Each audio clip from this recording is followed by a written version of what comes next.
अस्सलामुअलैकुम। आज की वीडियो भी बहुत अहम है। आज की वीडियो में मैं आपको बताने जा रहा हूँ छी छी ये लफ्ज़ कहाँ से आया। इसको हरूफ नफ़रैन कहते हैं, यानी नफ़रत क्या कहते हैं, नफ़रत हो जिससे वहाँ पे इसका इस्तेमाल करते हैं। छी छी, तौबा तौबा, ये सब है ना। तो ये छी छी लफ्ज़ जो आया है, छी ये लफ्ज़ आया कहाँ से, मतलब क्या है इसका। देखिए, मैं बहुत मेहनत करता हूँ एक एक टॉपिक ढूंढने में। आपसे यही गुजारिश है कि आप कमेंट में ज़रूर कुछ लिख दिया करें, कुछ भी लिख दें, इससे हौसला मिलता है। चलिए वीडियो शुरू करते हैं।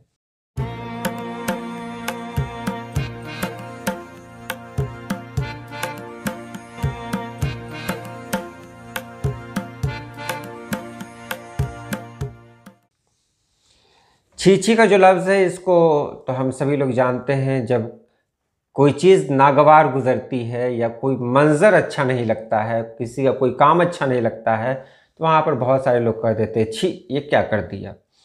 आमतौर से देहातों में ये लफ्ज़ बहुत ज़्यादा इस्तेमाल होता है, छी छी। आखिर ये लफ्ज़ आया कहाँ से? तो ये लफ्ज़ आया है संस्कृत से। संस्कृत में एक लफ्ज़ है छित। छित छित का मानी है काटना, भेदना, यानी काट देना या भेदना। भेदना मतलब आर पार करना। ये संस्कृत में इसका मानी है काट देना।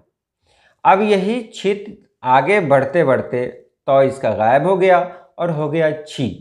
लेकिन इससे पहले एक दिलचस्प बात मैं आपको बता दूं कि ये छित जो संस्कृत में है ना, यही लफ्ज़ जब अंग्रेजी में गया है तो वहाँ पर शिट हो गया है। शिट कहते हैं ना, ओह शिट।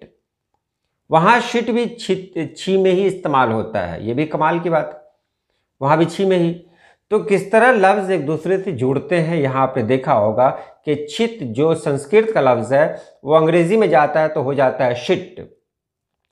अब अंग्रेजी में शिट हो गया, लेकिन वो जब हिंदुस्तानी ज़बान में आता है तो उसमें छित ना होकर तो उसका गायब हो जाता है और छी बन जाता है। मतलब काटना। काटना का मतलब क्या कि कोई चीज़ हमको पसंद नहीं आ रही है, उसको काट दिया। काटने का मतलब क्या होता है? रिश्ता ख़त्म कर देना। काटने का मतलब होता है उससे अपने आप को अलग कर लेना। काटने का मतलब होता है किसी चीज़ को किन्हीं दो चीज़ों को अलग कर देना। तो छी जब मैंने कहा तो इसका मतलब यही हुआ कि उस चीज़ से मैंने अपने आप को अलग कर लिया, अपने आप को काट लिया, यानी उससे मेरा कोई नाता नहीं है, कोई रिश्ता नहीं है।